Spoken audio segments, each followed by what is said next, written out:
भला हुआ मेरी माला टूट गई, मैं राम भजन से छूटी। भला हुआ मेरी माला टूट गई, मैं राम भजन से छूटी। मेरे सिर से टली बला, भला हुआ मेरी माला टूट गई, मैं राम भजन से छूटी। मैं राम भजन से छूटी। नमस्कार दोस्तों, मैं परमात्मा से हमेशा यही अरदास करूंगा कि आप सब मेरे भाई इतने विवेकी होते जाएं, इतने विवेकी होते जाएं कि ऐसी कोई चीज ना बचे जो आप लोगों के समझ में ना आए। हर एक चीज बिल्कुल क्लियर, एक भी भ्रम आपके दिमाग में ना बचे। मैं बस यही अरदास करता हूं मालिक से। और जहां तक मैं कोशिश कर रहा हूं, आपके जीवन में अंधकार नाम की चीज नहीं रहने दूंगा। ये मैं वादा करता हूं आपसे। एक एक चीज को ऐसा क्लियर कर दिया जाएगा कि आपके पास कोई ऐसी चीज नहीं होगी जिसकी वजह से आप भ्रमित हो पाए। एक भी वाणी ऐसी नहीं होगी जो आप स्वयं ना खोल पाए। मुझसे पूछने की भी जरूरत नहीं पड़ेगी, आप स्वयं उसमें से सार निकालना सीख जाओगे। ये मेरा वादा है आपसे। लेकिन आपको भी पूरा साथ देना होगा, पूरा विवेक लगाना होगा। क्या भाव होते हैं वाणियों के, उन भावों को कैच करना होगा। केवल शब्दों पे ही नहीं जाना होगा कि ये शब्द लिखा है तो इसका ये अर्थ हुआ। उसके भावों को जानना पड़ेगा भाई।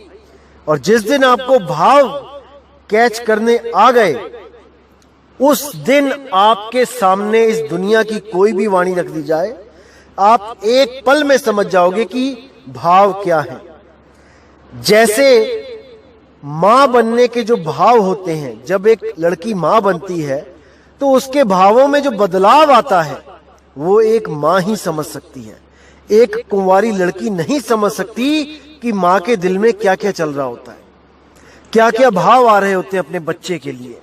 तो जिस दिन वो मां बनती है, वो उसी दिन समझ पाती है कि आखिर मां के भाव एक कुंवारी लड़की के भावों से कैसे भिन्न हैं।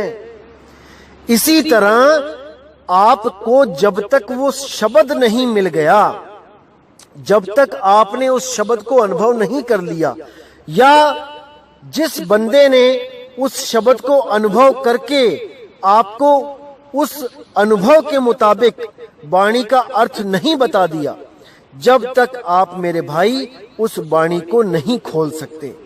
क्योंकि वो किस लेवल पे बैठ के वो वाणी बोली गई है, वो आपकी पहुंच से बहुत दूर होता है। तो इसीलिए दोस्तों मैं कहता हूं कि ये अनुभव ज्ञान है। ये केवल वाणियां लिखी पढ़ी का ज्ञान नहीं है। ये जब तक आप शब्द का अनुभव नहीं करोगे, ये वाणियां खोलना असंभव हो जाता है। चाहे कोई भी बड़े से बड़ा ज्ञानी ना आ जाए इस दुनिया का, जब तक उसने शब्द का अनुभव नहीं किया, ये वाणियां नहीं खोल सकता, नहीं खोल सकता। क्योंकि सारा खेल ही शब्द का है भाई। जो शब्द आपको गुरुजी ने दिया है, आप उसी शब्द को समक्ष रख के वाणियों का अर्थ करते हैं। आप उसको नहीं पकड़ पाएंगे वाणियों के भाव को, जब तक आपको सच्चा शब्द ना दिया जाए। इसीलिए बोला गया है शब्द शब्द बहु अंतरे, सार शब्द मथ लीजै, कहे कबीर जहां सार शब्द नहीं, धृग जीवन सो जीजे। धिक्कार है उस जीवन पे जो गुरु धारण करके तो बैठे हैं लेकिन असार शब्द पकड़ के बैठे हैं। सार शब्द नहीं है जिनके जीवन में। क्या है सार शब्द? अरे सत्य नाम है सार, बूझो संत विवेक करी, उतरो भव जल पार, सतगुरु का उपदेश यही। वो सत्य नाम ही सार है मेरे भाई। कोई इस गलत फहमी में ना रहे कि सत्य नाम कोई 5 नाम का है या 3 नाम का है या 2 नाम का है भाई। अरे वो सत्य नाम तो उस सच्चे नाम की तरफ इशारा है। वो सच्चा नाम जिसका कभी नाश नहीं होता, जो अविनाशी है, जो सोहम श्वासा भी नहीं है, जो सोहम जाप भी नहीं है, जो सोहम श्वासों की धुन भी नहीं है, क्योंकि इन तीनों का ही नाश हो जाता है। लेकिन वो सोहम अवस्था, जो तू सोहम अवस्था का नाश नहीं होता, वो आत्म अवस्था है भाई। उसको किसी भेदी गुरु के द्वारा जान लेने में ही भलाई है।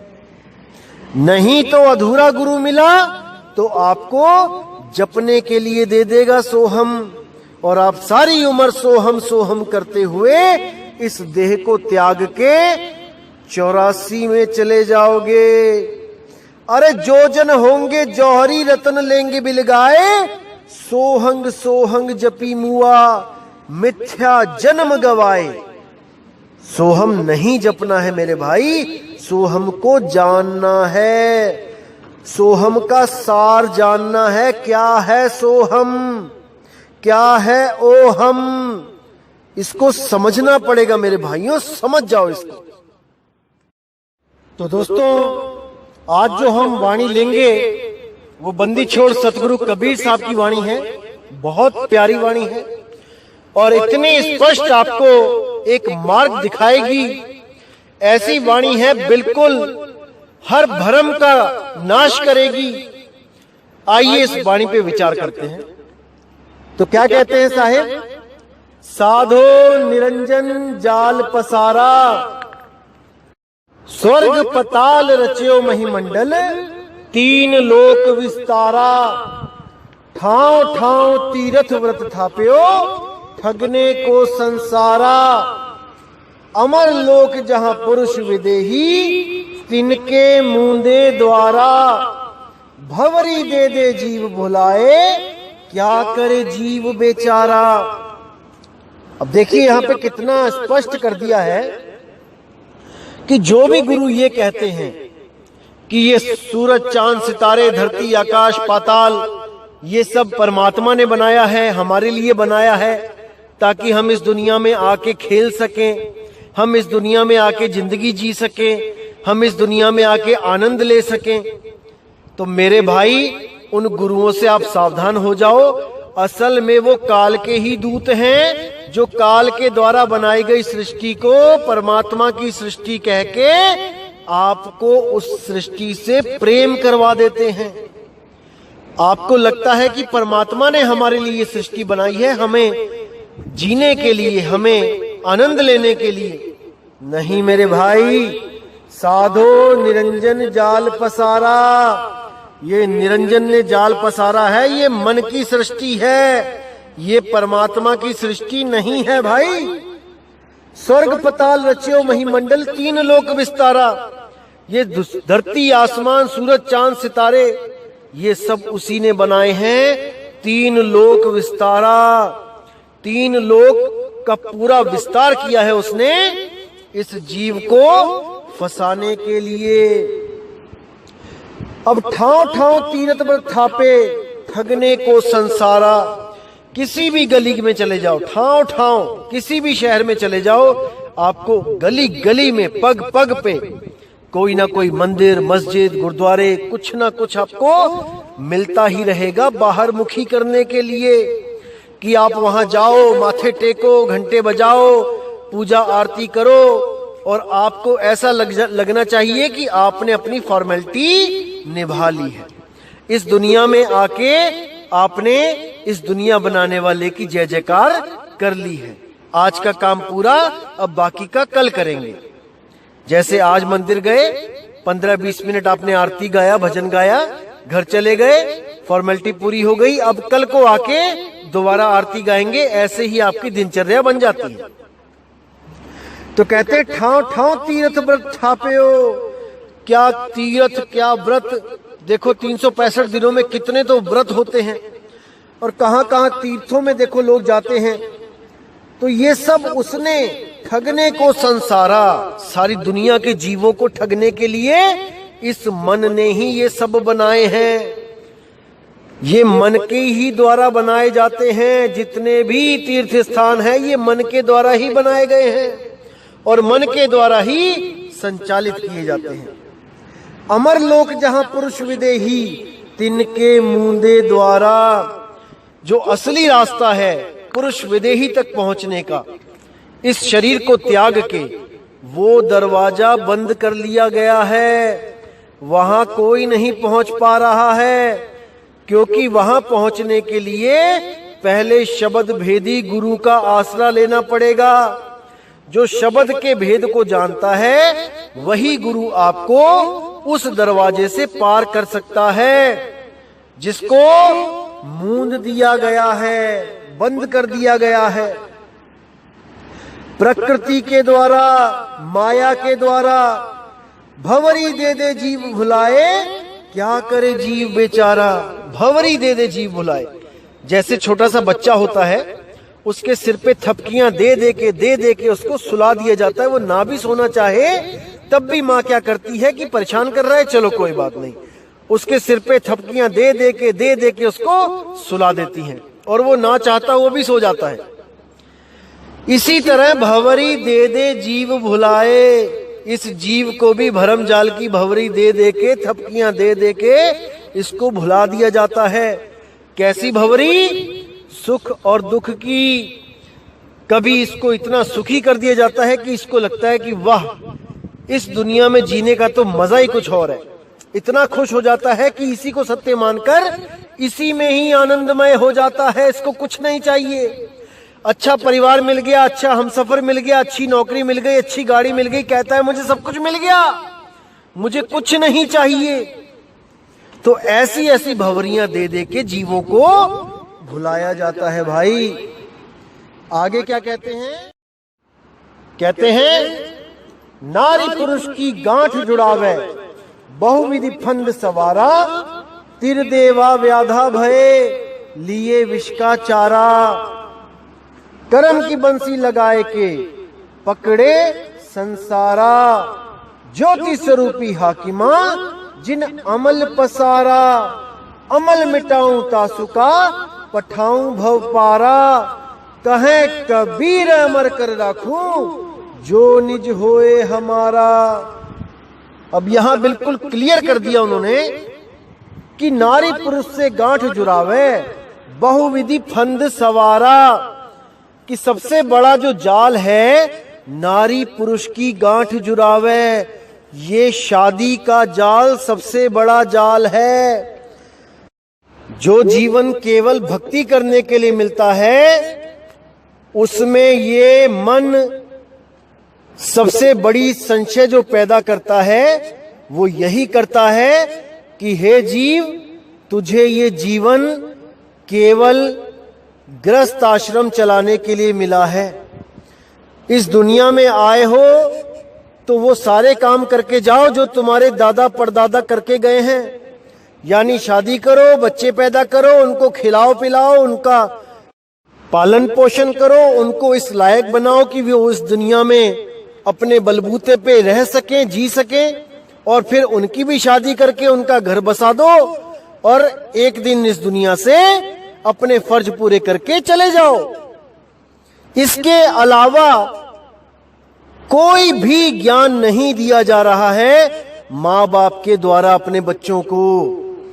कोई माँ बाप ये नहीं बोल रहा है कि नहीं बेटा, ये इंसान जन्म अनमोल है, तुम शादी वादी के चक्कर में मत पड़ो, तुम भक्ति करो और मुक्ति प्राप्त करो। एक भी माँ बाप बोलने वाला ऐसा नहीं है, क्योंकि वो मन माँ और बाप दोनों के अंदर बैठा है और वो मन नहीं चाहता कि एक भी जीव इस दुनिया से बच के चला जाए, इस जाल से निकल जाए, बिल्कुल नहीं चाहता वो। इसीलिए इस काल रूपी मन ने बड़े बड़े देवी देवताओं को भी बांध दिया विवाह के बंधन में। किसी आम जीव की तो बात क्या करें, बड़े बड़े गुरुओं को ग्रस्त में डाल दिया इस मन ने, वो भी इन 5 विकारों से बच ना पाए। जैसे साहिब कहते हैं कि सतगुरु के लक्षण क्या होते हैं, अरे गिरही होके कथे ज्ञान, अमली होके धरे ध्यान, साधु होके कूटे भग, और कहे कबीर ये तीनों ठग। अगर कोई गुरु गृहस्थ आश्रम में रह रहा है, अपनी बीवी के साथ रह रहा है, तो कबीर साहब कहते हैं कि वो 5 विकारों के अंडर में है अभी, क्योंकि सबसे पहला विकार ही काम है। और अगर वो शादी करके बैठा है तो इसका मतलब उसका काम शांत नहीं है, अभी वो कामी है, अभी उसे और भक्ति करने की जरूरत पड़ेगी ताकि वो इस 5 विकार से ऊपर उठ सके। अब कई लोग बड़ी उलझन में रहते हैं कि ऐसा कैसे हो सकता है। बाबा नानक भी ग्रस्त थे, धर्मदास जी भी ग्रस्त थे, और भी कई संत महात्मा ग्रस्त थे, क्या वो सतगुरु नहीं हुए? तो मेरे भाई एक चीज अच्छी तरह समझ लो, सतगुरु वो होता है जिसमें 5 विकार नहीं होते हैं। 5 विकार क्या हैं? काम, क्रोध, लोभ, मोह, अहंकार। हम कभी नहीं चाहेंगे कि हमें कोई ऐसा गुरु मिले जो क्रोधी हो, जो गालियां देता हो गुस्से में। हम कभी ऐसा गुरु नहीं चाहेंगे जो लालची हो, लोभ हो, जिसमें पैसे के पीछे भागता हो। हम कभी ऐसा कोई गुरु नहीं चाहेंगे जिसमें मोह हो, जो शिष्यों से ज्यादा अपने बच्चों की फिक्र करता हो और सारा पैसा जो शिष्य देते हैं उठा के मोहवश होके अपने बच्चों के खाने पीने में, अपने बच्चों के बढ़िया कार मोटरसाइकिल खरीदने में लगा दे। हम कभी नहीं चाहेंगे। और ना ही हम चाहेंगे कि हमारा गुरु अहंकारी हो, जो अपनी ही बढ़ियाई करता रहे अपने ही मुख से। हम कभी नहीं चाहेंगे। इसी तरह मेरे भाई, अगर इन 4 विकारों से युक्त गुरु करने में हमें तकलीफ है तो हमें वो 5वां विकार भी देखना पड़ेगा, जिसको बोला गया है काम। काम का मतलब होता है कामी पुरुष। कामी पुरुष का मतलब होता है जो ब्याह करके बैठा है वो कामी ही है। अगर वो कामी है तभी ब्याह करके बैठा है भाई। इसीलिए बोला गया है कि 5 विकारों से न्यारा जो गुरु होगा केवल वही सतगुरु कहलाने के लायक है, अन्यथा नहीं, कदापि नहीं। और जो बाबा नानक जी, धर्मदास जी ये संत हुए हैं, तो भाई जब इनको परमात्मा ने ज्ञान दिया, शब्द भेद दिया, शब्द का अनुभव हुआ, तब इन्होंने गृहस्थ जीवन त्याग दिया था। ये सब संत फकीर बन गए थे, साधु हो गए थे, 5 विकारों से ऊपर उठ गए थे। और अगर कोई कहे कि अभी भी उनमें विकार है या वो विकारी थे, तो अभी वो अनजान है उनकी असलियत से। ये सब संत महात्मा 5 विकारों से ऊपर उठ चुके थे। इसीलिए बोला गया है गली जोग ना होई, एक दृष्टि कर समसर जाने, जोगी कहिए सोई। जो एक दृष्टि से सबको देखता है, उसके लिए उसकी बीवी, उसकी बहन 2 जीव नहीं है, वो एक ही दृष्टि से सबको देख रहा है, क्योंकि वो गुरु पद को प्राप्त हो चुका है, वो परमात्मा पद को प्राप्त हो चुका है। अब वो वहां से सबको एक दृष्टि में एक समान देख रहा है, यही उसकी बढ़ियाई है। गल्ली जोग न होई। तो क्या कहते हैं वाणी में आगे, त्रिदेवा व्याधा भय लिए विष का चारा। ये त्रिदेवा यानी त्रिगुण, रजोगुण, सतोगुण, तमोगुण में जीव को ऐसा उलझाया जा रहा है, ऐसा विष का चारा दिया जा रहा है कि कोई इससे निकल नहीं पा रहा। गीता के 7वें अध्याय में भी बिल्कुल स्पष्ट लिखा है कि जो भी इन 3 गुणों की पूजा करता है, 3 गुणों में लिप्त रहता है, अर्जुन वो मुझ तक नहीं पहुंच सकता, वो आत्म स्वरूप को नहीं जान सकता। इसीलिए बोला है त्रिदेवा व्याधा भय लिए विष का चारा, कर्म की बंसी लगाए के पकड़े संसारा। क्योंकि यही 3 गुण, 5 तत्व, 25 प्रकृति, मन और माया इस दुनिया के सारे काम करते हैं। ये जीव आत्मा कुछ नहीं करता, ये अकर्ता है, लेकिन इसको महसूस करवाया जाता है कि ये सब तू ही कर रहा है, और उस पे सारे कर्म लागू कर दिए जाते हैं। कर्म की बंसी लगाए के पकड़े संसारा, ज्योति स्वरूपी हाकिमा जिन अमल पसारा। ये सब जितना भी ड्रामा चल रहा है, ये ज्योति स्वरूपी हाकिमा यानी वो मन तू ज्योत स्वरूप है, वही ज्योत स्वरूपी काल निरंजन, ये सब जाल उसी का ही बनाया हुआ है भाई, जो ब्रह्मांड में, पिंड में, अंड में समाया हुआ है और जीवों को प्रकाश दिखा दिखा के, अनंत सूरज दिखा दिखा के, अनंत करोड़ सूरज का प्रकाश दिखा दिखा के उलझा देता है, निकलने नहीं देता है। तो कहते हैं अमल मिटाऊं तासु का, पठाऊं भव पारा। इसका जो जाल है, इसका जाल मैं काट दूंगा। अगर कोई विवेकी हंस मुझसे नामदान की बख्शिश ले ले, तो अगर कोई अपनी इच्छा से गुरु के पास आके नाम ले और इस सृष्टि को खत्म करने के लिए पूरी जान लगा दे, तो अमल मिटाऊं तासु का पठाऊं भव पारा। कहे कबीर धर्मदासो जो निज होए हमारा। जो निज होए यानी 100% जो मेरा हो गया, जो मेरे नाम के अलावा, मेरे निज नाम के अलावा किसी और नाम का सिमरण ना करे, जो पतिव्रता हो जाए, केवल एक पति का नाम ले, किसी और का नाम अपने मुंह पे ना लाए, उसको मैं इस 3 लोक में रहने भी नहीं दूंगा।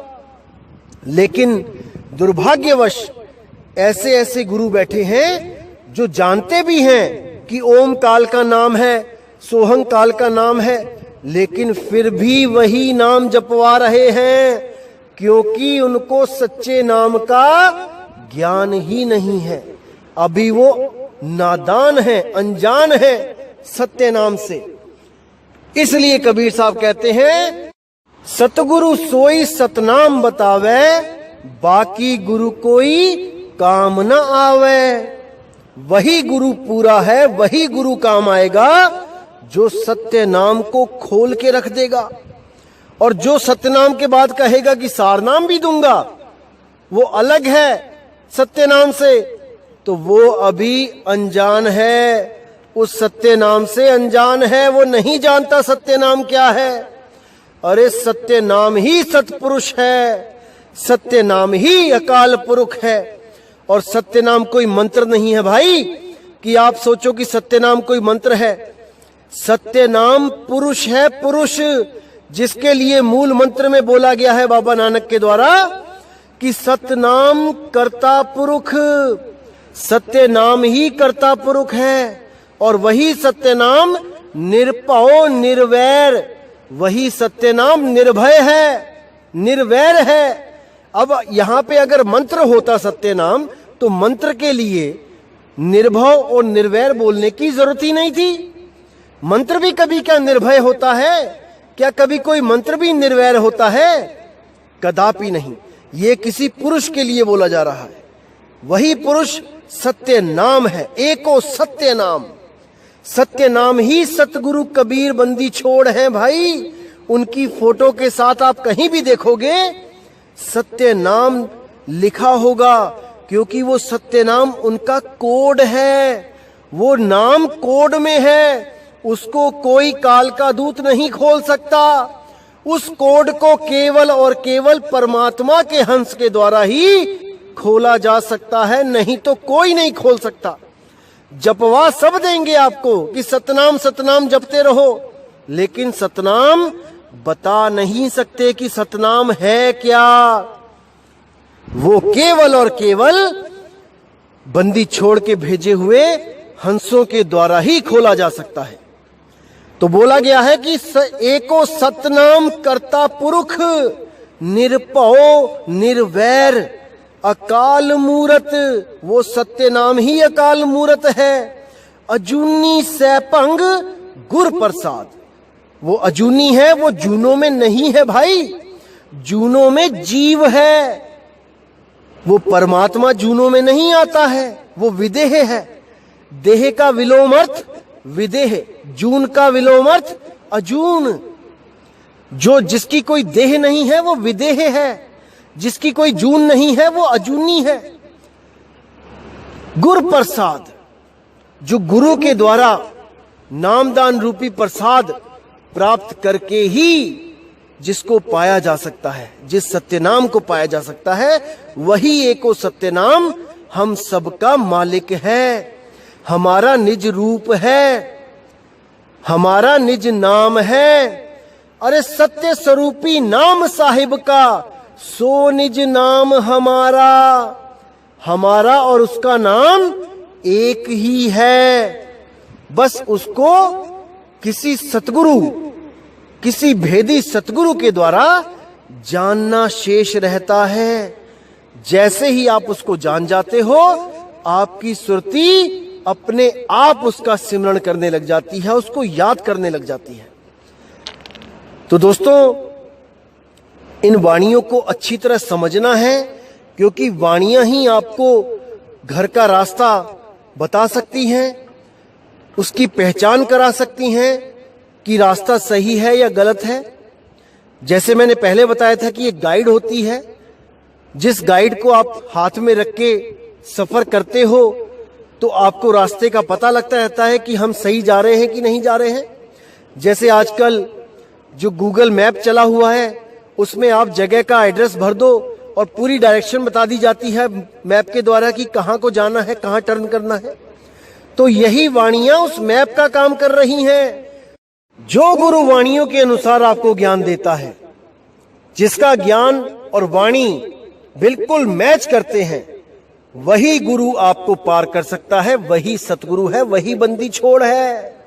बस यही जानना है दोस्तों, और कुछ इस जीवन में शेष नहीं है जानने को। बहुत कुछ जान चुके हो आप, कैसे पैसा कमाना है, कैसे घर बनाना है, कैसे बीवी बच्चों को पालना है, बहुत कुछ सीख लिया आपने इस दुनिया में। अब केवल ये सीखना बाकी रह गया है कि मुक्त कैसे होना है, इन सारे जंजालों से मुक्त कैसे होना है, ये जानना है अब केवल। तो ये जानने के लिए केवल और केवल सतगुरु बंदी छोड़ कबीर साहिब के ज्ञान को, इस मूल ज्ञान को समझना पड़ेगा। बिना समझे मुक्ति नहीं हो सकती। अगर ये कोई मंत्र, मुक्ति का कोई मंत्र होता तो पूरी किताब में केवल एक ही मंत्र लिख के चले जाते कबीर साहब कि भैया ये मंत्र जप लो पार हो जाओगे। लेकिन ऐसा कदापि नहीं हुआ, क्योंकि साहिब ने बोला आदि नाम हम भाग सुनाया, और ये मूर्ख जीव समझ नहीं पाया। उसको समझना पड़ेगा मेरे भाइयों। इसीलिए मैं पूरा जोर लगा रहा हूं कि आपको एक एक चीज समझा सकूं। जब तक आप उसको समझोगे नहीं, आप उसको प्राप्त नहीं कर सकते, क्योंकि विश्वास नहीं बनेगा। धर्मदास जी की तरह सरेंडर नहीं कर सकते आज के टाइम में कोई भी, जब तक पूर्ण विश्वास ना हो जाए। इसीलिए मैं बार बार अरदास करता हूं, जल्दबाजी मत करो। 100 सत्संग कम से कम सुन लो, अच्छी तरह समझ लो कि हमने करना क्या है, क्या करके मुक्ति मिलेगी। जब तक ये नहीं समझ लोगे, जब तक बात नहीं बनेगी मेरे भाई।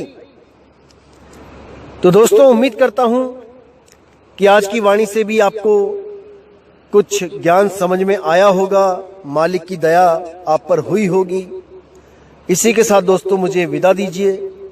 जय गुरु बंदी छोड़, वैराग साहिब, जय गुरु बंदी छोड़ साधु शरण साहिब, जय गुरु बंदी छोड़ मदन साहिब, जय जय सतगुरु बंदी छोड़ सतगुरु सत्य कबीर साहिब की सदा ही जय हो, सदा ही जय हो मेरे मालिक की साहिब बंदगी सतनाम।